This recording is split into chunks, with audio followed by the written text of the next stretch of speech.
মায়াবনের গভীরে এক বিশাল বটবৃক্ষের কোটরে বাসা বেঁধেছে মিতু নামের এক টুনি ও তার স্বামী রাজু। টুনা, খাবার সংগ্রহ করতে আজকে আমি যাচ্ছি। তুমি বাসায় থেকে বাসা পাহারা দিও। খাবার সংগ্রহ করার জন্য টুনি বাসা থেকে বেরিয়ে যায়। খাবার খুঁজতে খুঁজতে অনেক দূরে চলে এসেছি, তাড়াতাড়ি খাবার খুঁজতে হবে।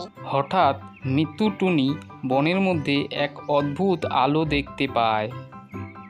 কৌতূহলী হয়ে মিতু টুনি সেই আলোর পিছু করতে থাকে। পিছু করতে করতে টুনি একটি প্রাচীন শ্যাওলা ঢাকা মন্দিরের সামনে এসে পৌঁছায়। ও, এই অদ্ভুত আলোটি এই মন্দিরের ভেতর থেকে বের হচ্ছে। গিয়ে দেখি ভেতরে কি আছে। মিতু টুনি ভয়ে ভয়ে সেই মন্দিরের ভিতরে প্রবেশ করে, আর প্রবেশ করে দেখে একটি বড় পাথরের ওপর 3টি ডিম রাখা আছে। ডিমগুলি সাধারণ ছিল না, ডিমগুলি থেকে অনবরত নীল রঙের আলো বের হচ্ছিল। মিতু বুঝতে পারল এই ডিমগুলি কোনো সাধারণ ডিম নয়, এগুলি মায়াবনেরই আত্মার এক অংশ। মিতু ডিমগুলি যত্ন সহকারে তার বাসায় নিয়ে আসে। দেখো রাজু, আমাদের এই জ্যোতির্ময় ডিমগুলি নিশ্চয়ই কোনো দৈব শক্তির দান। আমার মন বলছে এদের থেকে যে ছানারা আসবে তারা বিশেষ ক্ষমতার অধিকারী হবে। ক্ষমতা যাই হোক, আমি শুধু চাই আমাদের ছেলে সন্তান হোক।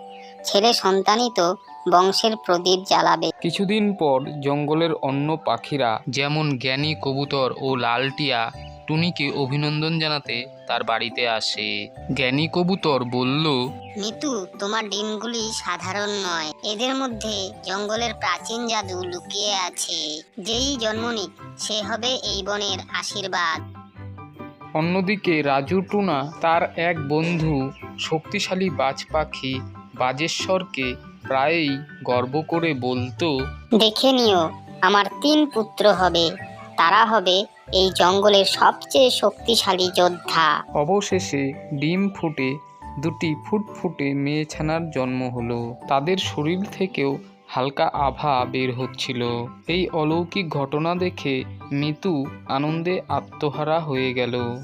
কিছুক্ষণ পর টুনা বাসায় ফিরে আসে আর মেয়ে সন্তানদেরকে দেখে বলতে থাকে, এ কি মিতু, এত আশা করেছিলাম শক্তিশালী ছেলে হবে, এখন কিনা 2টো মেয়ে।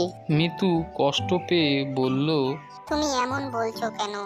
ওরা তো সাধারণ নয়, ওরা মায়াবী, ওরা আমাদের আশীর্বাদ। কিন্তু রাজু তার মেয়েদের দিকে ঘৃণার চোখে তাকালো এবং তাদের সাথে কথা বলাও বন্ধ করে দিল। দেখতে দেখতে বেশ কিছুদিন কেটে যায়। অবশেষে মিতুর এই ডিম থেকেও একটি মেয়ে ছানা বের হলো। রাজু রেগে ফেটে পড়ল। মিতু, আমি ভেবেছিলাম তোমার এই ডিম ফুটে ছেলে ছানা হবে, কিন্তু আবারও তুই কিনা মেয়ের জন্ম দিলি। আমি তোর এই মেয়ের মুখ কিছুতেই দেখতে চাই না। তাই বলছি, তুই এক্ষুনি এই 3 শয়তান মেয়ে ছানাকে নিয়ে এই বাড়ি থেকে দূর হয়ে যা। না গো, তুমি আমাকে তাড়িয়ে দিও না। আমি এই 3 বাচ্চাকে নিয়ে কোথায় যাব বলো তো? মিতু অনেক কাকুতি মিনতি করলো, কিন্তু রাজু তার কোনো কথাই শুনল না। তারপর মিতু তার 3 কন্যা সন্তানকে নিয়ে বাসা থেকে বেরিয়ে পড়ে। মিতু তার 3 মায়াবী কন্যাকে নিয়ে গভীর জঙ্গলে চলে আসে। বড় মেয়ে জাদু দিয়ে এক নিমিষেই সেখানে একটি সুন্দর বাসা তৈরি করে ফেলে, আর সেখানেই তারা সুখে শান্তিতে থাকতে লাগলো। অন্যদিকে রাজু একদিন খাবারের সন্ধানে সেই গভীর জঙ্গলে প্রবেশ করে। হঠাৎই তার মাথায় একটি গাছের ডাল ভেঙে পড়ে।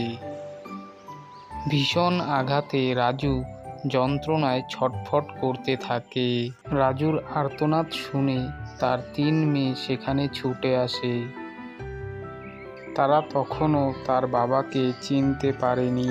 তারা তাদের জাদু বলে রাজুকে সম্পূর্ণ সুস্থ করে তোলে। সেই সময় মিতু তাদের খুঁজতে খুঁজতে সেখানে এসে পৌঁছায়, আর রাজুকে দেখে চমকে ওঠে আর বলে, দেখলে তো, যাদের তুমি মেয়ে বলে তুচ্ছ মনে করে তাড়িয়ে দিয়েছিলে, আজ তাদের সেই মায়াবী শক্তির জেরেই তুমি নতুন জীবন ফিরে পেলে। রাজু তার ভুল বুঝতে পারে।